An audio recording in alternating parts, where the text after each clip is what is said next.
más en esta presentación con la que solemos empezar cada temporada de los libritos de Jesús Marchamalo y Antonio Santos, los marchamalines, como los denominó Landero, que además llegan en esta ocasión al 10º volumen. Estamos de aniversario, cumplimos en óptica 20 años, y esos 20 años, 10 los hemos dedicado a la publicación de estos libros maravillosos que trabajamos aquí en equipo con Jesús y con Antonio. Cada otoño vamos corriendo para poder llegar a final de año en los regalos de Antonio y de Jesús, y a principios de año que podáis disfrutarlos en las librerías. Es la mejor manera que se nos ocurre de empezar cada temporada, y en este caso, como ahora os contarán, es un volumen excepcional para ser el 10º número de la colección. En lugar de un escritor o una escritora, hemos reunido nada menos que a 3. No tengo muy claro que fuesen amigas, pero desde luego sé que ahora lo son porque comparten el libro, así que posiblemente hemos hecho un trabajo de unir por primera vez nada menos que a Ana Foret, Ana María Matute y Carmen Martín Gaite. Muchas gracias, Luis Landero, como siempre, por ser cómplice de estas presentaciones. Da siempre muchísimo gusto tenerte aquí con nosotros. Así que nada, adelante, Jesús. ¿Yo por yo? No,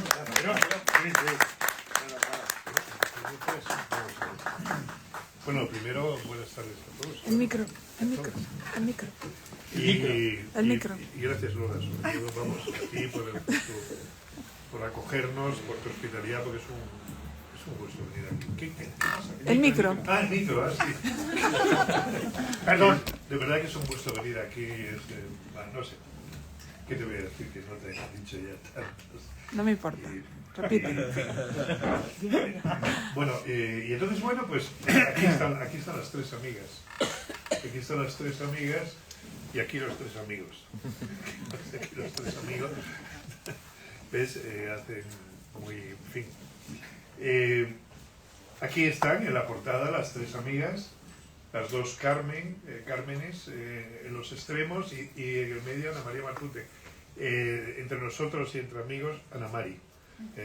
Por razones que, bueno, ya lo leeréis, ¿no? Ana Mari, Carmen y Carmen. Bueno, Ana Mari, Carmen y Carmiña, podríamos decir, ¿no? Y ahí al fondo aparecen unas casas con unas chimeneas humeantes, que son hijas del estro, de la inspiración de Antonio Santos. Que Antonio es un pintor, ¿no? Con un estilo único, inimitable, ¿no? Y realmente, vamos, es realmente admirable porque ha explorado y explora zonas oscuras de la condición humana, ¿no? Y esto es... Sí, no, Sí. Tampoco me rellenes la contar. No, yo solo he hecho así. Sí, yo creo que sí, ahí exploras zonas oscuras y demás. Y es un libro que es magnífico, ¿no? Es tanto por fuera como por dentro, ¿no? Yo hoy a veces me llevo un marchamalín en el bolsillo, ¿no? No para leerlo, sino por el gusto de llevarlo, de tenerlo. Es muy amoroso, es pequeñito, se maneja de maravilla, ¿no? Y se puede oler. Huele a buena literatura y a buen papel. Enhorabuena, Diego, como editor, pero es un gusto, ¿no? Y luego por dentro es una verdadera joya. Yo de verdad que os quiero dar la enhorabuena y expresaros mi gratitud por sacar estos libritos, ¿no? Estos libritos en estos tiempos que corren. Esto realmente es un lujo, es una joya, y es algo que realmente nos absuelve, nos redime un poco a todos, ¿no?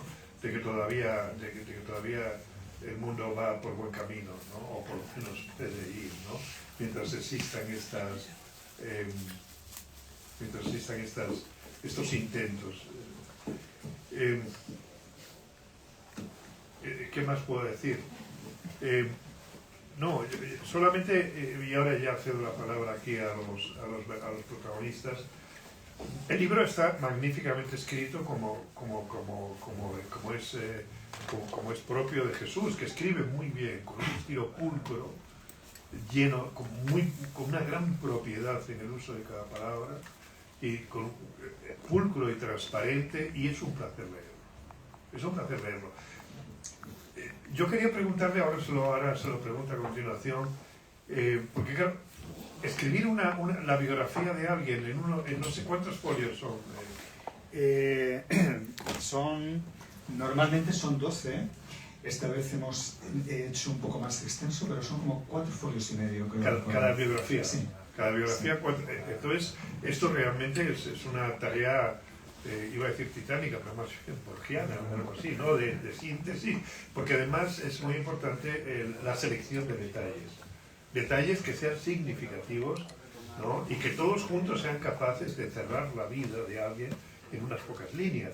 Y que en unas pocas líneas, en unos minutos, alguien lo lea y dice, hombre, pues Carmen Laforet, María Matute, etcétera, pues las conozco, sé algo de ella. Y algo sobre todo humano, muy humano, ¿no? No es la cosa literaria, las definiciones literarias, las consideraciones, no, sino que es precisamente eso, son detalles muy bien seleccionados, lo cual me parece un síntoma, ¿no? Evidente de talento, ¿no? Yo lo primero que quería preguntaros, primero si te documentas mucho para llegar a seleccionar luego esos detalles y en función de qué o cómo seleccionas esos detalles, y me imagino que dejarás al margen otros muchos. Y luego preguntarle a Antonio cómo y por qué elige ilustrar Una escena biográfica o no. O sea, ¿cuál es vuestra manera de...? Bueno, pues oye, antes de nada, muchísimas gracias por venir, buenas tardes. Con el día que hacía y que prometía hacer, es un mérito que hayáis conseguido vencer la pereza que nos atenaza en casa y salir a la calle a ver qué borrasca nos tocaba hoy sortear. Así que es un... Leonardo tocaba hoy. Hemos saltado Cristin, Graciela, Michigan, Susana, y parece ser que continúa así hasta el martes. Menos mal que nos traen una de refuerzo cada semana, porque claro, si no se habrían agotado ya. Así que muchísimas gracias por acompañarnos, por venir. Siempre es un gusto estar aquí con Lola. La verdad que una vez contábamos, y no era del todo broma, que hacemos los libritos solo para venir a presentarlos, ¿no? a la librería. Y gracias a Luis. Luis, yo creo que... Bueno, ¿cuántos nos has presentado ya? 6 o 7, ¿no? Yo no sé si todos, pero casi todos. Casi todos. Cada vez que hacemos un librito se lo mandamos al Landero con un edecán a caballo. Jos, vete y llévaselo al Landero de inmediato, porque nos encanta que el Landero nos acompañe entrega tras entrega de esta serie. Esta serie que llega, bueno, me encanta verla junta porque la verdad que es una colección tan bonita. Siempre hemos contado, creo que lo hemos contado ya alguna vez, que nació de una manera muy azarosa hace 11 años ya, con Baroja. Yo tenía un texto, quería hacer unos grabados, quería que los hiciera Antonio, y Antonio dijo, pues ya que vamos a hacer unos grabados, a ver si le guiamos a Diego que nos lo publique, que no lo manden un sobre Marchamalo, como hubiera ocurrido. Y nos lo pasamos tan bien, nos gustó tanto estar juntos, divertirnos, colaborar los tres en hacer el libro, que nos conjuramos para seguir haciéndolo hasta que nos aburriéramos, y llevamos 10 con esta entrega. Baroja, Kafka, Pessoa, Blixen, Woolf, Hierro, Delibes, Stephen Zweig. Siempre lo elegimos de una manera caprichosa. Soy yo, en general, el que elige los personajes, los protagonistas. Y este año teníamos la idea de trabajar con Carmiña Martín Gaite. Carmen Martín Gaite cumple 100 años, hay una exposición de la Biblioteca Nacional, se ha publicado de nuevo su obra y nos parecía que por supuesto merecía un libro. Es una escritora a quien hemos leído con entusiasmo y con pasión, pero claro, coincidía que también Matute cumplía años este año y que Carmen Laforet se celebró su centenario, yo creo que hace un par de años, creo, 2 o 3 años, ¿no? Y de repente se me ocurrió la idea revoltosa de, con la excusa de celebrar la 10ª entrega, se me ocurrió la idea revoltosa de reivindicar a estas 3 mujeres rigurosamente contemporáneas y que en sus biografías tienen un cierto aire de familia. Hay aspectos de la vida de las 3 que hilvanan una biografía con otra de una manera extremadamente sutil. Infancias singulares, padres a los que han debido enfrentarse, amigos comunes, viajes, etc. Y me daba la impresión de que era una buena manera de retratar una época a través de las biografías de estas tres mujeres. Me preguntabas, ¿te documentas mucho? Porque me encanta.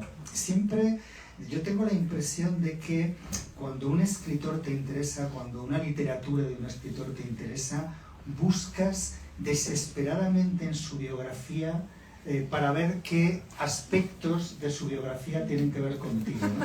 Es decir, tengo yo algo, me está regañando Antonio porque lo estoy haciendo mal, creo, ¿no? No, que tienes que mirar hacia allá. Pues mira tú mientras. Te iba a girar la cabeza. No, yo no los pierdo de vista, ¿eh? Sí, sí, ¿nos crees? Te iba a girar la Pues cabeza. está vigilando el andero, ¿eh? No queremos problemas con esta parte de ahí. Total, que digo que sí que me encanta leer cosas y encontrar... ¿Cómo encuentras las cosas? Bueno, pues si estás leyendo y de repente... hay como que te da...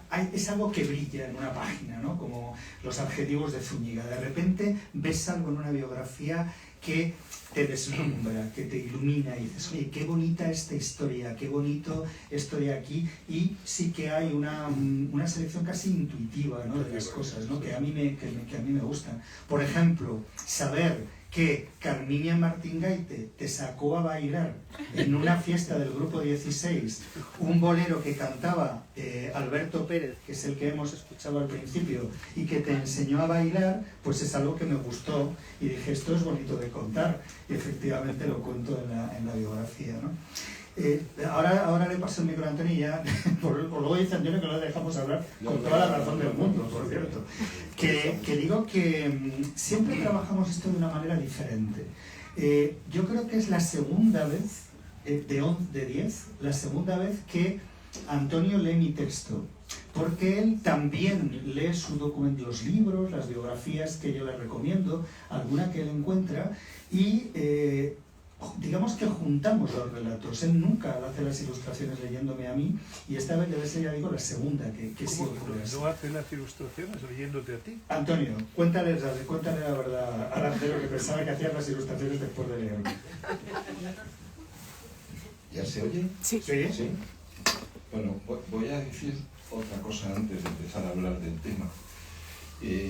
No sé si os habéis fijado, pero el apellido Marchamalo, Ostras. yo le he hecho muchas dedicatorias porque me parece que es muy polivalente. O sea, no me extrañaría nada que hubiera existido un mariscal Marchamalo, un condottiero Marchamalo, un cardenal Marchamalo. Pero malvado. Sí, Casalla, es malvado. No, no, malvado. Pero que hay otros apellidos que no se prestan para... Lo ha apagado. No tienen ese Cámbiaselo. brillo. No tienen ese brillo. Abajo. Bueno, pues normalmente hago las ilustraciones antes porque Jesús se retrasa en el texto. Entonces, claro, si tengo que leer el texto, luego no me va a dar tiempo a hacer los grabados, porque son grabados al binomio y son un poco trabajosos de hacer y es un trabajo un poco lento, ¿no? Y por eso lo hacía. Esta vez la verdad es que se ha portado muy bien y el texto lo tenía a tiempo y entonces, si puede ser, yo prefiero apoyarme en el texto, ¿no? Porque me gusta mucho, además, como ha dicho Luis, esa síntesis, pero esa manera de tratar siempre a los personajes de Jesús, que salvando las distancias, sobre todo de extensión, me recuerdan un poco a las biografías de Zweig, que era una buena persona y que casi siempre, o yo creo que siempre por las que yo he leído, redime y salva al biografiado, ¿no? Hay a veces biografías más ácidas o más críticas y luego hay esas biografías que notas que hay una bondad en el autor de la biografía. Bueno, pues yo en las biografías de Jesús veo esa bondad que define a la persona que la escribe. Ya no te he dicho más jabón. Tienes que mirar un poco para esta parte, Sí, que sí. no nos mira nada. Sí, sí. Menos mal Y que la, lo pre- tengo y la vigilado. pregunta de Luis, ¿cuál era exactamente? ¿Cómo eliges? Sí, ¿cómo qué eliges? escenas Ah, eliges? ¿Por vale. qué una sí, otra no? ¿Qué es lo que te inspira? Pues en el caso de estas tres escritoras, primero viven una misma época, una época que muchas veces ahora con la historiografía oficial parece que fue un páramo, y bueno, en ese páramo que fue la dictadura de Franco, pues había seres humanos, había vida, y la vida florece en cualquier circunstancia.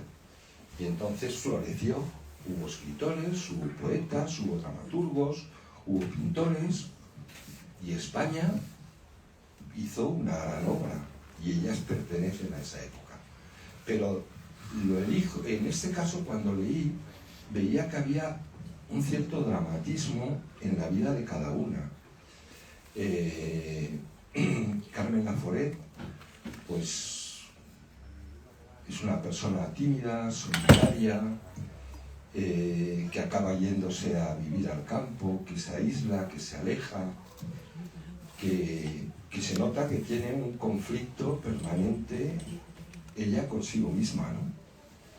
Entonces me gustaba ese tipo de imágenes. Por ejemplo, me hacía algunas porque me hacen gracia, o sea, me hacía gracia pues que Sender quisiera llevársela a Estados Unidos. Se debió de enamorar de ella, seguramente, claro, le dijo y todo que la iba a llevar a cenar y a comer todos los días por ahí, y eso no lo hace cualquiera. Bueno, pues son esos aspectos que están en el texto de Jesús y que me parecen más relevantes, ¿no? De Carmen Martín Gaite, pues la relación con su hija. Hay un pasaje que a mí me impresionó mucho, que es el hecho ese de que guardara esos zapatitos en el armario como recuerdo de su hija. Y eso me pareció un detalle tan humano, que esa ilustración, que no sé, quizás no sea de las mejores, pero me parecía muy importante. En los libros siempre hay, lo tenga o no en mente el autor, hay como luminarias, hay pasajes, hay momentos que son relevantes y que yo creo que el escritor los siente cuando está escribiendo la novela, ¿no, Luis? Luego, claro, el lector los puede ver o no, y puede ver otros relevantes que a lo mejor el autor no ha visto, no ha considerado tanto. Bueno, pues ese es un poco mi punto de partida a la hora de hacer los grabados. De Matute me impresionaba mucho la Barcelona de la guerra, la Barcelona de los bombardeos, la Barcelona destruida, ¿no? Ese pasaje que, sobre todo, ahora que está tan de moda hablar de la guerra, ¿no? Con la península de las casas vacías. Y ahora me voy un poco del tema. El otro día leía que hay una discusión como de que la guerra las ganaron unos y las perdieron otros. Bueno, yo tengo un amigo al que le mataron en una checa a su padre y a su tío. Pero antes de matarlos, le sacaron los ojos a los dos. Y yo me hago la siguiente pregunta. ¿Mi amigo ganó la guerra estando en el bando vencedor? Yo creo que no. Bueno, pues les tocó vivir esa época.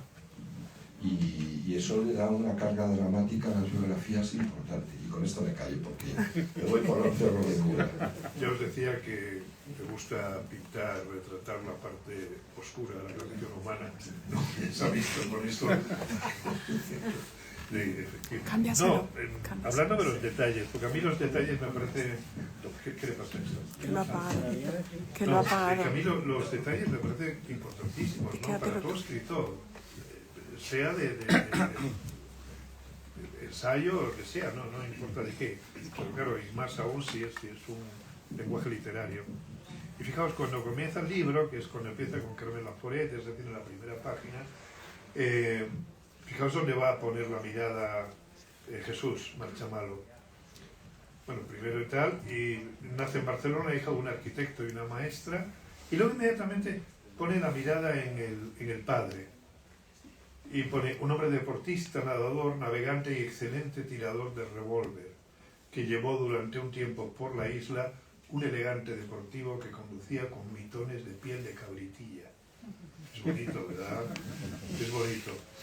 Y luego habla de su madre, porque bueno, su madre murió cuando ella era muy joven y entonces su padre se casó con otra mujer que fue la madrastra típica, y fijaos cómo aquí efectivamente Antonio Santos ha fijado su mirada para retratarnos aquí a la madrastra.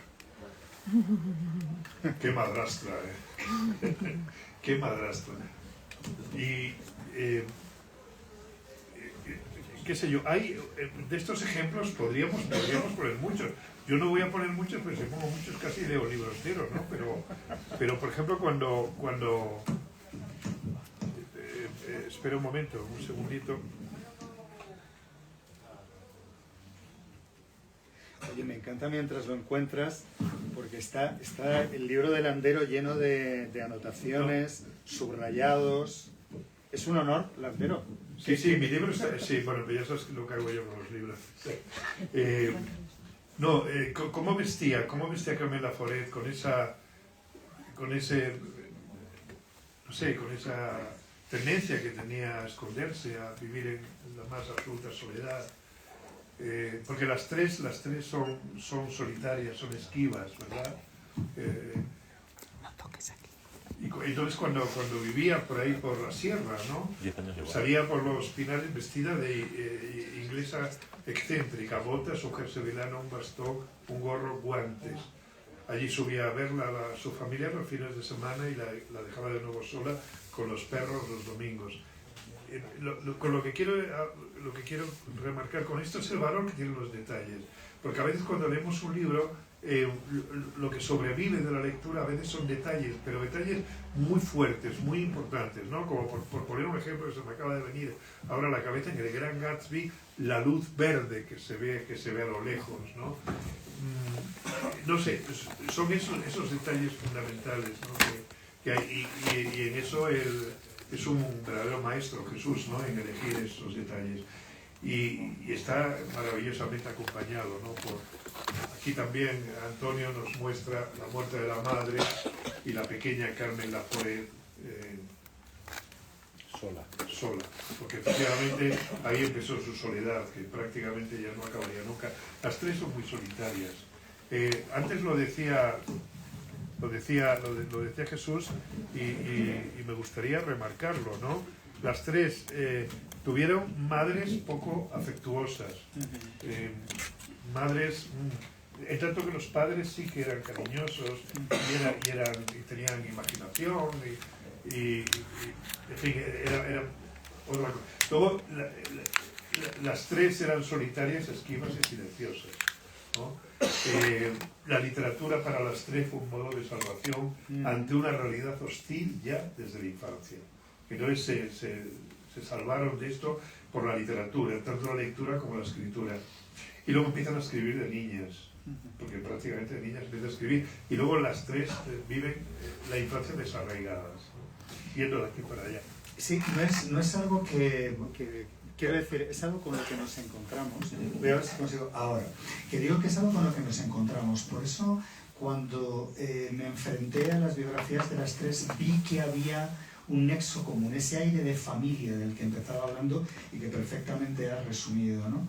Ambas, las tres, comparten esa infancia compleja, la figura del padre, en los tres casos, las dos madres, una osca, otra muerta, pero comparten también una generación. Aldecoa aparece en la vida de las tres, Ignacio Aldecoa, pero Ferlosio aparece en la vida de las tres. Quiero decir que lo que impresiona es que si hablas de Laforet, si hablas de Martín Gaites, si hablas de Matute, estás hablando de un Madrid y de un Barcelona, ¿sabes?, que compartieron y que vivieron juntas, ¿no?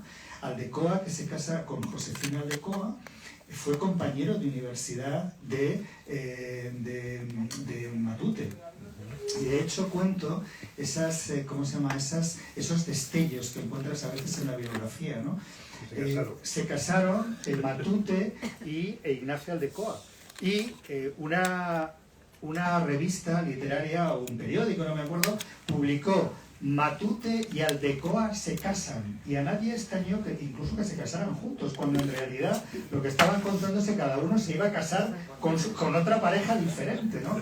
Porque eran amigos, trabajaban juntos, iban al café comercial, tenían un grupo que se acompañaba a las revistas donde colaboraban, que leían sus manuscritos, y hay algo, ya digo, de unión, de hilván que comunica sus vidas, ¿no? Esa infancia desarraigada, el desarraigo, ¿no? Vivir en tu ciudad, pero vivir en otra, ¿no? Matute vivía a caballo entre Madrid y Barcelona, y en Madrid eran las catalanas, ella y sus hermanas, mientras que en Barcelona eran las de Madrid, ¿no?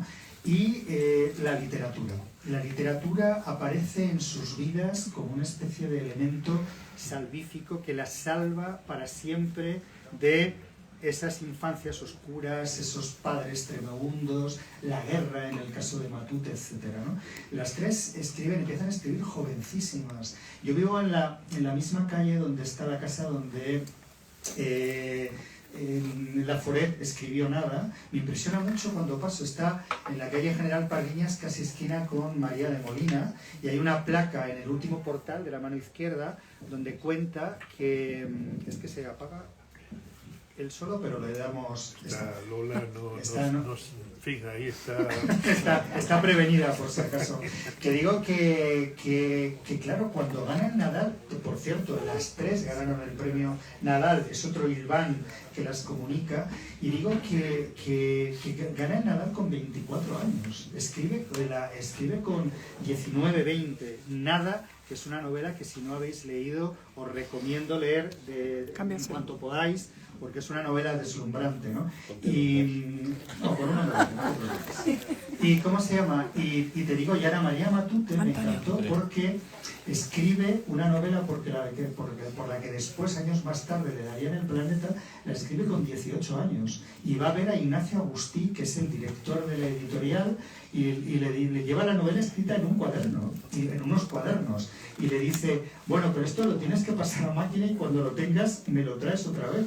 Y le dice, por cierto, ¿cuántos años tiene? Tenía 18 años Matute cuando le entrega el libro que después sería Premio Planeta. Las tres comparten también esa idea de salvación que les provoca la literatura, aunque a cada una le salva de una manera.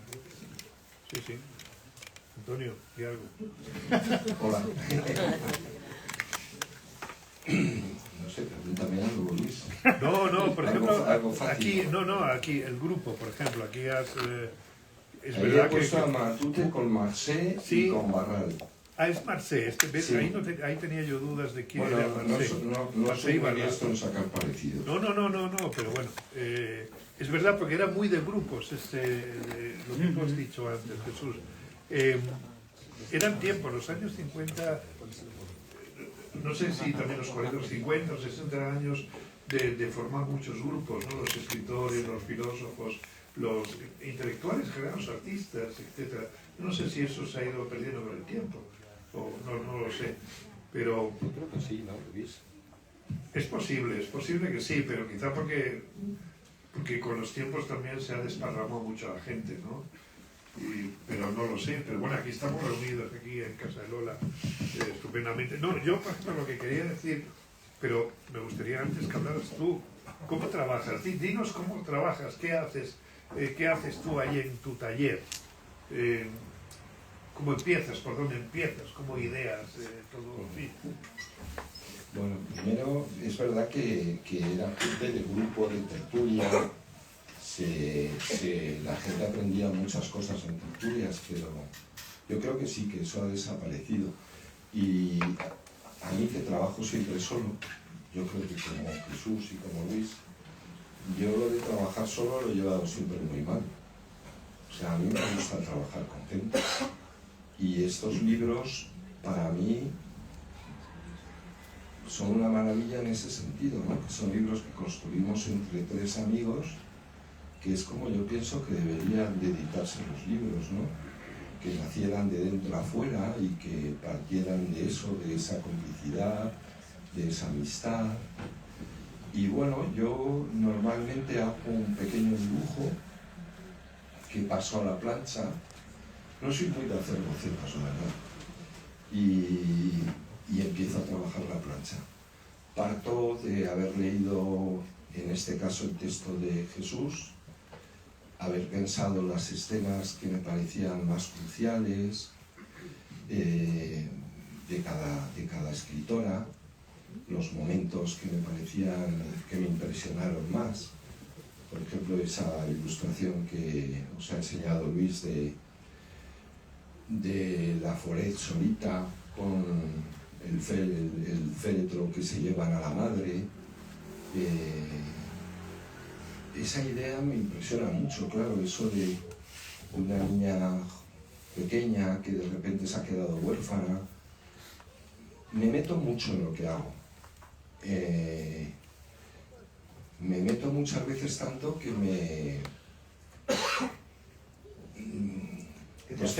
que me afecta mucho. O sea, a mí, cuando me pongo a trabajar en un libro, en este caso, me meto mucho y luego me cuesta bastante salir. Porque pues soy sensiblón, soy facilón a eso y hay momentos muy dramáticos que me entristecen, que me duelen, aunque no haya conocido a la persona, ¿no? Y entonces, pues eso me provoca las imágenes que son así como más fuertes, ¿no? Os he dicho antes la de los zapatos. Me intento imaginar o me imagino qué puede ser eso, lo que significa, ¿no? Y luego hay otras imágenes que son más superficiales o más anecdóticas o como le queráis llamar, ¿no? Pero siempre hago un pequeñito esquema, paso el dibujo a la plancha, empiezo a trabajarlo con las gubias y después lo imprimo. Y a veces hago más. O sea, más que hacer bocetos, lo que hago son más planchas. Y luego elijo de esas las que me gustan y descarto las que me gustan menos. Y esa es la manera. No, pero sí es verdad que tienes una mirada un poco trágica sobre el mundo. Sí. Sí, la tienes. Y por ejemplo, No, la tengo. No, la tienes, sí, está claro. Sí, es nada más que ver tus regabados. Pero por ejemplo, hay una de todas las ilustraciones que tienes, hay una que es donde se ve una ternura que no aparece quizá en las otras, ¿no? Tampoco estoy seguro de esto, que es cuando Ana María Matute estaba enferma y era niña, ¿no? Y estaba en la cama y entonces la fiebre, ¿ves? Tenía fiebre y entonces tú te pones 2 manchas aquí en cada pómulo para ver que tenía fiebre y luego está naturalmente jugando con sus muñecos, está jugando, no, ¿ves? Es este de aquí, ¿ves? Ahí está, sí, bueno, lo estáis enseñando y entonces es muy tierno, ¿no? Porque es la niña que está enferma, que está en la cama, que tiene fiebre y sobre todo que está enferma de fantasía, porque, bueno, enferma en el mejor sentido de la palabra, porque si es verdad, y esto si no lo digo ahora, no lo digo luego, pues se me olvida, que los 3 retratos no son en absoluto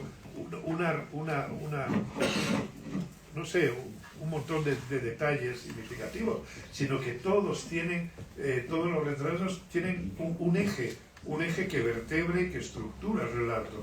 Por ejemplo, en el caso de Carmen Laforet es la tendencia a la fuga, a no dejar rastro, a desaparecer. Y esto lo repite varias veces Jesús, ¿no?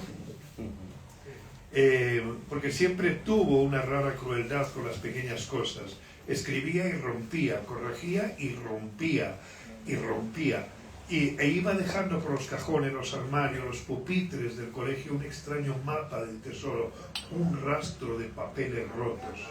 Iba dejando a su paso todo esto. Luego de aquí lo vuelve a repetir más adelante. Demonios, joder.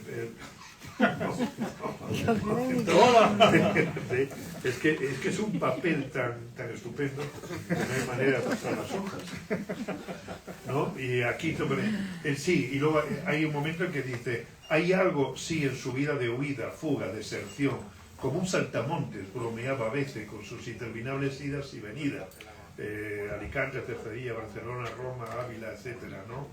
Y esa tendencia a la fuga la repite varias veces y es lo que vertebra realmente la biografía, ¿no? De nuevo, porque dice que antes había echado al fuego un manuscrito, que luego se dejó una maleta de papeles en casa de un amigo en Roma, que nunca se ha recuperado. De nuevo los papelitos rotos, el rastro de humo, y luego al final desaparece. Eso es lo que realmente da un sentido a toda la biografía, a todos esos detalles, ¿no?, que reúnen. Y en el caso de Ana María Matute es la fantasía como refugio. Y además es una fantasía que a veces se remonta a la Edad Media, a la edad de los caballeros, no sé.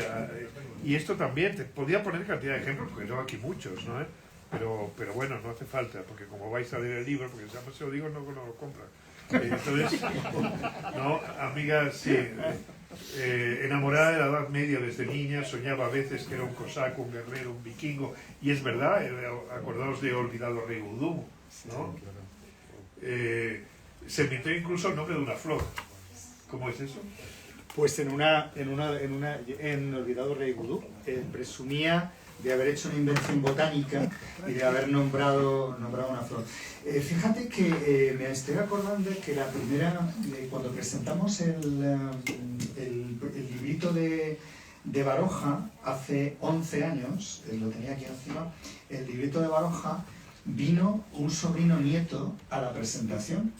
Y yo de repente dije, glups, a ver cómo se toma esto, porque son biografías muy poco protocolarias, muy diferentes, pretenden serlo, ¿no?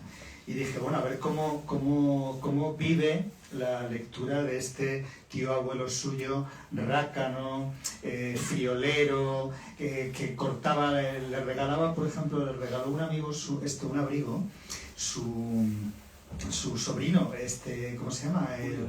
Julio Caro, le regaló un abrigo y como le quedaba largo, lo cortó con unas tijeras. Y entonces cortó los bolsillos y se le iba cayendo todo lo que ponía en los bolsillos, ¿no? Entonces digo yo, a ver cómo vive el sobrino nieto a ver cómo vive esa figura de su tío abuelo que iba metiéndose castañas que se le caían de los bolsillos porque los había cortado.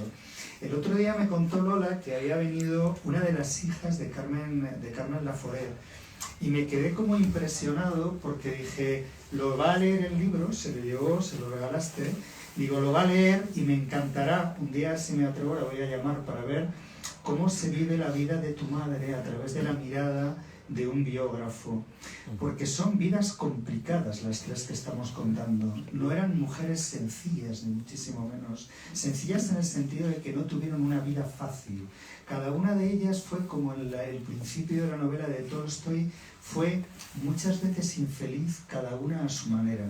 Ese principio deslumbrante de Ana Karenina, todas las familias felices son iguales, pero las infelices lo son cada una a su manera, ¿no?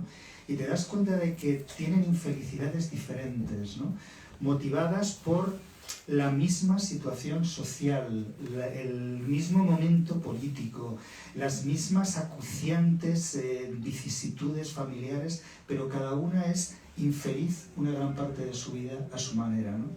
Y me impresionó mucho el saber que su hija lo iba a leer porque es la narración de una persona con... Es decir, ella gana el premio Nadal, con nada, y a partir de ahí todo el mundo le pregunta que qué más tiene que contar, qué es lo siguiente que nos vas a contar, cuándo vas a publicar otra novela.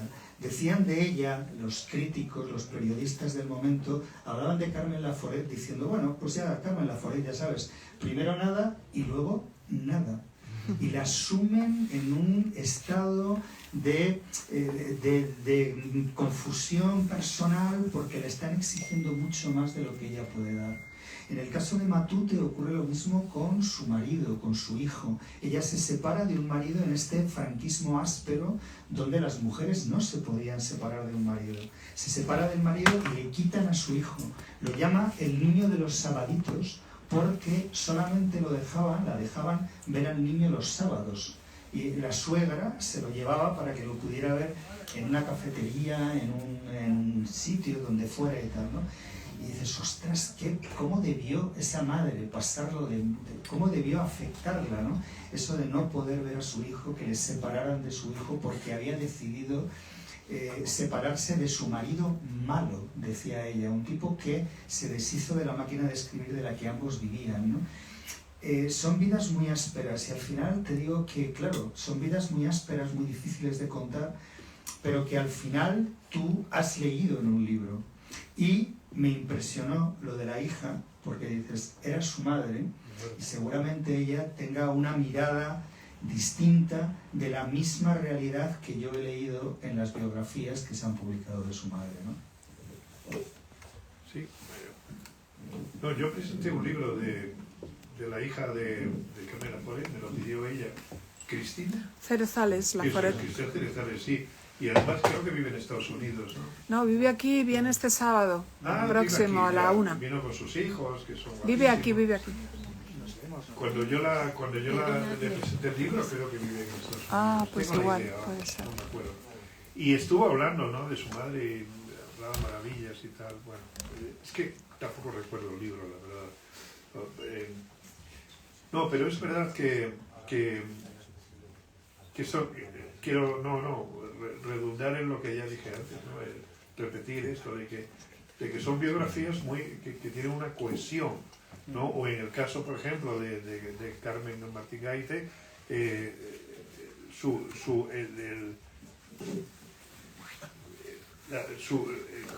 espera un momento que... Tiene unas notas con Sí, letra tengo por pequeña. aquí, sí, no. Su biografía se construye desde el no, nos dice Marchamalo, ¿no? Lo que no era, dónde no estaba, en qué sitios no se veía, de qué premios no era jurado, a cuáles no se presentaba. Y ese detalle lo repites varias veces a lo largo de su pequeña, de su breve, no pequeña, sino de su breve biografía, y eso es lo que cohesiona y hace que cuando termines el libro, por muy breve que sea, todos esos detalles y toda esa cohesión interna que tiene, que a lo mejor tú no sé si eres especialmente consciente de esa cohesión, de esa estructura que le das a través de detalles reiterativos, de esa especie de ¿cómo se dice en la música? Los motivos que regresan, los ritornellos, ¿no? De manera que tienes que contar la anécdota con el que empiezas de Ana María Matute, porque esa es realmente... ¿Quieres que te lo lea? Mira, es como una vez es que es buenísimo. Una vez presenté un libro siempre lo cuento, de Muñoz Molina Antonio, y bueno, nos juntamos un rato antes a tomar un café y le dije, oye, ¿quieres que te pregunte? ¿Quieres que incidamos en algo? Lo he planteado así, pero tal, y me dijo, pregunta lo que quieras, pero déjame que lea luego una página, porque así quienes asisten se llevan el sonido de la voz del autor y ya les persigue para siempre en la lectura, ¿no? Es como poner un pie en la lectura del autor y conquistarla, ¿no? Entonces te leo el principio, lo de las hermanas Blancaflor, ¿quieres contar? O... Sí, claro, las hermanas Blancaflor. En su discurso del premio Cervantes recordó la historia de las hermanas Blancaflor, hijas del compositor Jordi Blancaflor. Un recuerdo de infancia en el que una de ellas le confesó a su hermana a media voz, como una confidencia, que no debían creerse la música de su padre. No te la creas, dijo la pequeña, porque papá se la inventa. Reivindicaba en su discurso, Ana María Matute, la necesidad de la invención, de la fabulación, la fantasía, y contó cómo con 10 o 12 años, ante los previsibles horrores de la vida, decidió un día meterse bajo el embozo de la cama y desaparecer en ese mundo secreto, mágico y abrigador de las lecturas, las islas inventadas, la ficción, los sueños. Segunda de 5 hermanos, tuvo una infancia que marcó durante algunos años la enfermedad. Una infección renal que precisaba de reposo y que se manifestaba en esa palidez difusa, algo febril, algodonosa de los niños enfermos. Esos a quienes los reyes traían en lugar de bicicletas o patines, lápices y cuadernos y cuentos de los hermanos Grimm. Así que cuando llegó al colegio ya se sabía el abecedario de memoria, lo que le valió una medallita de aluminio de un brillo apagado, casi blanco sin peso, que pendía de una cinta amarilla de su cuello. Es curioso cómo el mundo de los recuerdos acude atropelladamente a la llamada, desordenado la mayor parte de las veces como una vieja caja de juguetes. Recordaba la mesa de la plancha donde se refugiaba de los adultos al amparo de la tata María. El recuerdo de un padre complaciente, empresario de éxito, que lanzaba para los niños globos de aire caliente al cielo como un mago, y una madre severa e inflexible, malhumorada y rígida, austera, como el Cid Campeador contaba de ella, que llegaba siempre precedida por el tac, tac, tac, tac nervioso de sus tacones, que se acercaban por el pasillo un segundo antes de pronunciar su nombre, ¡Ana Mari!, que sonaba en su voz afilado como una daga e igualmente cortante. Bueno.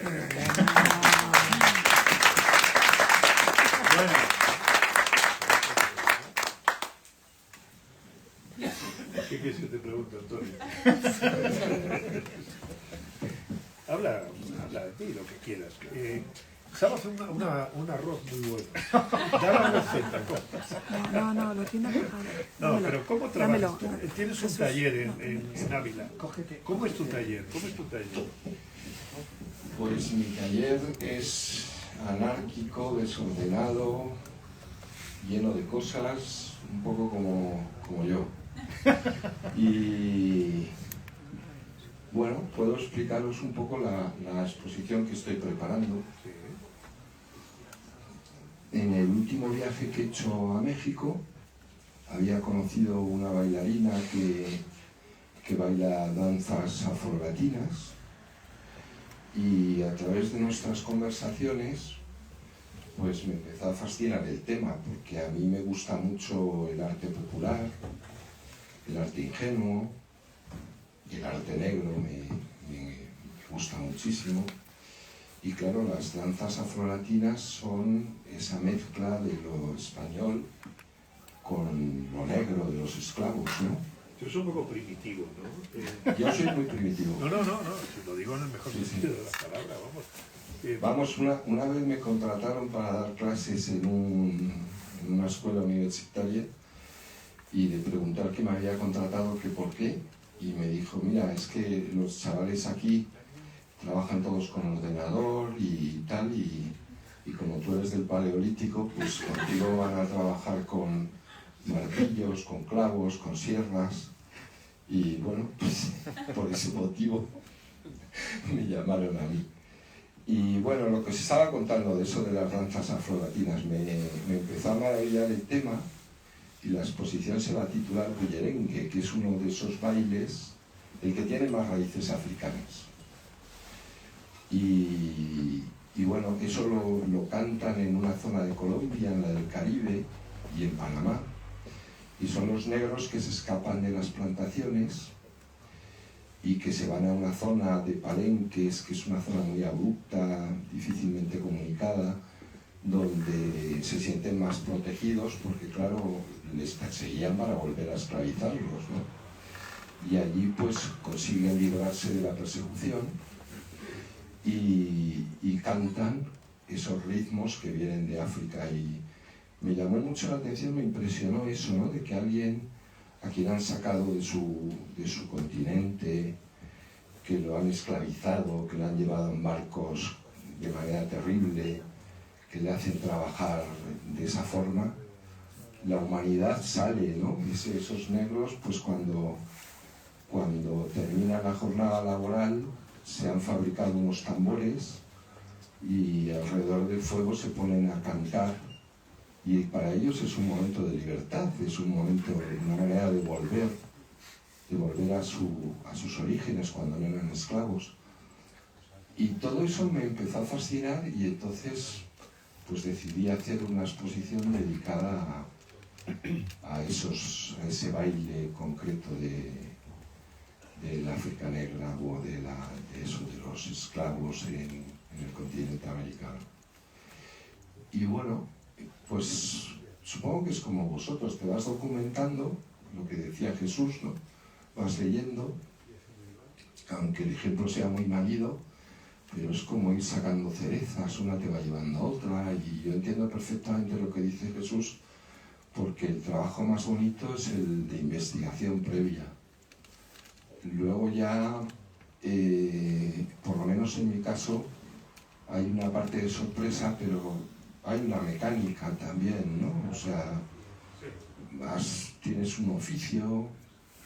Hoy me he reído porque me ha escrito una señora en Facebook y me ha dicho que no tengo ni idea de pintar. Me ha dicho que lo que yo hago lo hacía ella cuando tenía 6 años. Y le he dicho, joder, pues a mí me ha costado 50. Y como no quería ser grosero, pues he seguido conversando con ella, ¿no? A través de Facebook. Y entonces me ha dicho pues que lo dejase, que me dedicase a leer. Y le he dicho, bueno, pues seguiré su docto consejo, intentaré hacer lo que me dice. Pero quiero decir que es el proceso, o sea, lo que más te cuesta en cualquier trabajo de creación es llegar a tener una voz propia, sea esta buena, mediocre, extraordinaria, ¿no? Pero eso es un trabajo. Yo he conocido a algunos ilustradores, hay una ilustradora que a mí me fascina, que es Beatrice Alemania. Yo creo que ella dibujaba así ya de pequeña, es una suerte, pero a la mayoría yo creo que nos ha costado, o sea, es un trabajo de ir haciendo, hasta que lo que tú haces es identificable. Y bueno, luego te llevas esa sorpresa, claro, te ha costado 50 años y hay quien lo hacía Pero con fue una 6. venganza política. ¿Eh? Que fue una venganza Sí, política. ha sido un poco una venganza política. Sí, Una crítica que he hecho yo. a Fidel Castro. Sí, he hecho una crítica a Fidel Castro porque estoy en una página que se llama Cuba Libre y escriben muchos cubanos de la situación actual. También porque he estado hace poco en México dando talleres y he coincidido en un sitio donde nos habían alojado de una manera bastante precaria. Y he coincidido con una bailarina cubana de Matanzas que tiene un grupo de baile español en Matanzas.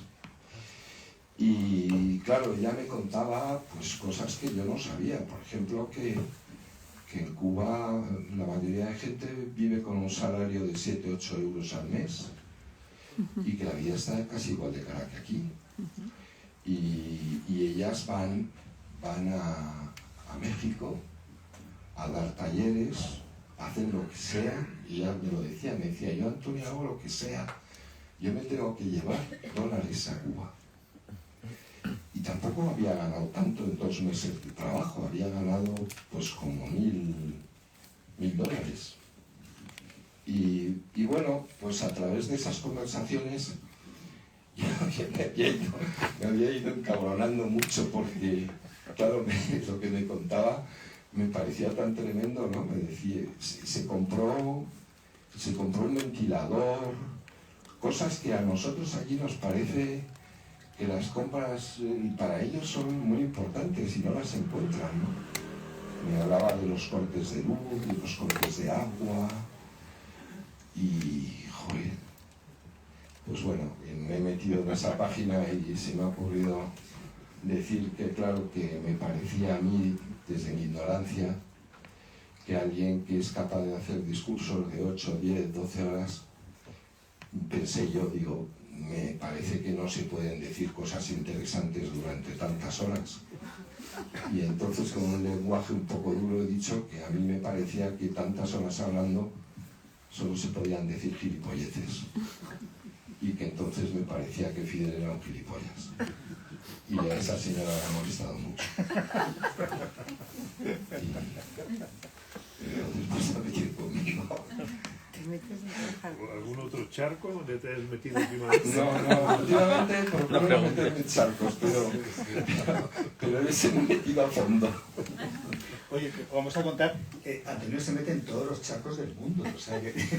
No, que me meto menos. En Facebook, por ejemplo, es un incendiario, cada vez que sube una cosa y tal, en Alabama, que saltan todas las alarmas en Alabama y en California del propio Facebook y tal, y dice, Antonio ha vuelto a escribir. Pues mira, el otro día me han hecho caso, porque colgué en Facebook que el AVE de Madrid a Barcelona debería de ir a 60 por hora y me he enterado que hay tramos en los que va a 60 por hora. Y he propuesto también llevar casco y cinturón de seguridad, casco de moto, pero eso de momento no lo han puesto, pero todavía falta tiempo. Oye, no hemos hablado nada de la amistad que hay detrás de cada, porque somos amigos suyos, o sea, tío, somos amigos de Antonio. Yo de a pesar de todo esto, somos amigos, esto. ¿no? Porque hay mucha amistad detrás de esto, ¿no? Él lo cuenta muy tal, pero te digo, Antonio, por cierto, es sobrino de Ángeles Caso. No. Ángeles Caso, que también Santos. Ángeles Santos, Ángeles Caso, de hecho. Ángeles Santos. La tensión. Y la tensión, es que me están haciendo una prueba de tensión y estoy fatal. Te digo que es sobrino de Ángeles Santos, la del Mundo, la de Reina Sofía, el autorretrato de todos ellos, ¿no? Me contaste que te acuerdas perfectamente de cómo te enseñaba a pintar y te contaba, si mezclas este color con este otro, que por cierto estaba ahora mismo, según te oí hablar de Fidel, me estaba cayendo en que también era de algún modo contemporánea de estas mujeres, Claro, tu tía exactamente. Ángeles, ¿no? Ángeles nace en el 11. Mayor. En 1911. Es mayor que Es un ella. Un poco mayor, pero te digo que hay parte de la es historia. mayor. Lo que pasa es que Ángeles Santos, la época dorada, dura hasta los 18, 19 años.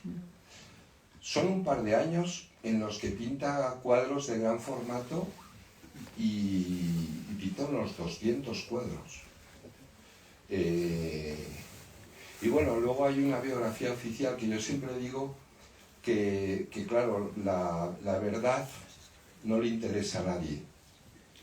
¿Te vas a meter en otro En charco? otro charco. La única verdad que cuenta es la verdad oficial.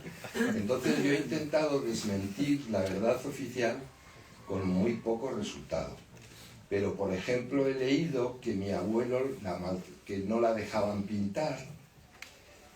Y claro, yo siempre pienso, cuando ella con 17 años le dice a su padre, viviendo en Valladolid, que quiere pintar un mundo que va a medir 3 metros y pico por 3 metros y pico, mi abuelo se asesora con los Cosío. Los Cosío eran 3 hermanos, uno el que crea el Museo de Escultura en Valladolid, otro el de la tauromaquia, el del libro de la enciclopedia de la tauromaquia, y otro hermano que era pintor. Se está poniendo en plan abuelo cebolleta. Bueno, pues a lo que iba, que ella quiere pintar ese cuadro y le dice a su padre que quiere pintarlo, y entonces claro, mi abuelo, asesorado por ellos, se pone en contacto con Macarrón, tienen que unir 2 paños de tela, porque no hay una tela de ese grosor, hacer un bastidor especial y trasladar todo eso en un camión de Madrid a Valladolid. Y eso cuesta un dineral. Mi abuelo era funcionario y tenía 6 hijos o 7. Entonces yo siempre digo lo mismo, digo, pues sí, claro, mi abuelo maltrataba a mi tía y no la dejaba pintar. Digo, porque claro, mi abuelo hizo lo que hubiera hecho cualquier papá burgués de la actualidad, que si vive en Valladolid y le dice a su hija que quiere pintar un cuadro del mundo de 3 metros por 3, le dice, nada niña, ¿cuánto vale eso? Vamos a comprarlo a Madrid, vamos a que lo preparen todo, que lo lleven a Valladolid. En fin, yo ahí no veo... Pero bueno, esto que yo cuento, olvidaros de ellos, porque lo que cuenta es la verdad oficial. Oye, y lo que cuenta, si alguna vez tenéis oportunidad de ir con Antonio al Reina Sofía o al Museo del Prado, es una compañía inmejorable a la hora de ver los cuadros, el mundo de otra manera. Es así todo el tiempo. A veces no tan escandaloso en sus comentarios, pero digo que es siempre un lujo escucharle porque tiene un mundo muy especial, como vemos, ¿no? Pero bueno, si habláis con los bedeles del Prado, os contarán más o menos lo mismo. No, Porque vamos llevan terminando mucho ya, ¿o tiempo cómo? ahí. Sí, yo creo que sí, ¿no? Yo creo que esto Está enchufado, solamente tienes que hablar a ella. tengo que hablar bien. No, solamente no. Yo por mi parte y luego terminéis vosotros. Diego, enhorabuena de nuevo como editor, que parece que le tenemos ahí, el editor es fundamental. Y lo que has dicho tú, ¿no? Que sobre todo esa especie de canto a la amistad que has hecho, porque es verdad que los libros unen mucho. Yo me siento muy amigo de Cervantes y me siento muy amigo de Quevedo y de Fray Luis y de Galdós, porque es verdad que leyendo libros se establece una amistad secreta, misteriosa, pero muy fuerte y muy íntima, ¿no? A mí cuando me dicen que te gusta mucho la soledad, digo sí, pero estoy muy bien acompañado, ¿no? Y entonces estoy acompañado de todos estos grandes amigos, ¿no? que todos tenemos. Y nada, que ha sido un gusto de verdad estar aquí con vosotros y presentando esta joya de libro que por fuera es magnífico. Es un libro que da gusto tenerlo, acariciarlo, llevarlo en la mano, jugar con él, y luego ya si uno lo lee, pues qué vamos a decir, ¿no? En fin, las tres amigas y aquí los tres amigos. Muchas gracias, Luis. Muchas gracias a todos por haber venido. Bueno, gracias, un placer. Y oye, qué bonito lo has contado, lo de los tres amigas, tres amigos. Y decía Diego, y me ha encantado, decíamos, tampoco tenemos tan claro que fueran tan amigas en su momento, No. pero ahora ya son amigas para siempre porque están juntas en este libro. Y yo creo que les habría gustado estar No juntas. os conociste a las tres, ¿no? No, yo conocí a Ana María Matute y a Carmen, a Carmen la Fuente. Carmen Martín Gaite. No, a Carmen Martín Gaite sí la conocí, además, bueno, me enseñó a bailar, ¿no? Como cuentas, indiscretamente, tú ahí, me habéis dado permiso para contar eso. Y sí, hablé con ella muchas veces, era muy charlatana, parece, bueno, sí, era charlatana, sí, porque hablaba por demás. Y sí, Sánchez Fernández incluso a veces cuando hablaba con ella dejaba el teléfono ahí y ella hablando y se iba a la cocina a hacer lo que fuera y luego volvía, o sea, eso no sé de buena tinta porque también conocía a Ferlosio. Y Ana María Matute la conocí solamente una noche en Valladolid, no me acuerdo, ella estaba en un acto y yo en otro y coincidimos allí para venirnos luego en el tren y tal. Y estuvimos tomando whiskies, porque a ella le gustaba mucho el whisky, era muy buena bebedora de whisky. Y estuvimos hablando de la calidad de los diferentes whiskies, y no sé de qué más hablamos. A mí me hubiera gustado preguntarle algo que me intriga, ¿no? Ese largo silencio de casi 20 años que hay en ella, que no publica nada, 20 o 25, una barbaridad, ¿no? Pero bueno, no, esas cosas no se preguntan, claro. Mira, déjame, os ¿Has entretengo, déjame que lea al final que cuento lo del Landero. Que digo, os entretengo, son 3 párrafos más donde cuento esta historia preciosa que tú me contaste. Y que dice así, Caperucita en Manhattan convirtió en un clásico de la literatura juvenil. Y recuerdan quienes allí estuvieron un día a finales de los años 90 en una fiesta del grupo 16, cuando sacó a la pista a Luis Landero, a quien daban un premio por su inolvidable Juegos de la Edad Tardía. Landero le dijo apurado que no sabía bailar, y ella se ofreció a enseñarle con un bolero que allí mismo cantaba Alberto Pérez. Hoy mi playa se viste de amargura, porque tu barca tiene que partir a cruzar otros mares de locura. Cuida que no naufrague tu vivir. Y cuenta Luis Landero que fue tal su torpeza aquella noche, sus tropiezos y sus pisotones, que debieron quedar muchas más veces decenas a bailar para enseñarle. Así que si alguna vez ven bailar a Landero, seductor, un bolero, sepan que su maestra fue Carmiña Martín Gaite. No es algo de lo que todo el mundo pueda presumir. A mí esta ilustración me parecía la más importante de todas. Jesús, coge... ¿Qué tengo que decir? No, Nada. ya está. No, Que el día- fue a final sí. de los 90, fue Al final de debía los ser- 80, yo creo. No, tampoco, porque no había... No, fue en 91, 92. Sí, algo así. Por ahí no me acuerdo, sí, eso lo organizó el Cambio 16, se llamaba, o Día 16, no me acuerdo. Sí, que nombraba a los 16 del año y tal. Y entonces, bueno, eso es lo que tú cuentas. Pues nada, muchas gracias. ¿Te lo pasamos? Sí, ¿Vais a firmar? sí, claro, Sí. vamos a firmar. Solamente decir una cosa, que el día 17, el 17 de febrero a las 6:30 presentará Jesús Marchamalo a Luis Landero su nueva novela Coloquio de Invierno, Que que sale nos ha mañana. llegado hoy, pero que tú no te vas a chivar a la editorial de que lo vendemos hoy. Voy a ir a la Ahora primera mismo. comisaría que encuentre para... Y que este sábado vendrá Cristina Cerezales, la Ay, Foret, dale un a la beso. 1 del No, mediodía, no. haremos un vermú con ella, y tiene su libro maravilloso. Seguramente tú presentaste Música Blanca, que es el libro en el que ella cuenta Es una- la Destino. historia, sí, en Destino, que lo acaba de reeditar, y es la historia del silencio de la madre en los últimos años aquí en la Sierra. No me acuerdo por favor. Es un libro magnífico, maravilloso. Muchas gracias, Antonio, por tantas explicaciones y por tantas cosas. 3 amigos. Muchas gracias, Tres Lola. Un amigos. placer. Muchas gracias a todos. Muchas gracias. Gracias. En la caja. En la caja, sí. Bueno, está muy bien, ¿no? ¿Le habéis dejado libros a Iñaki? Qué gusto siempre Oye, esto le va a escucharte. quedar ¿Dónde nos ponemos?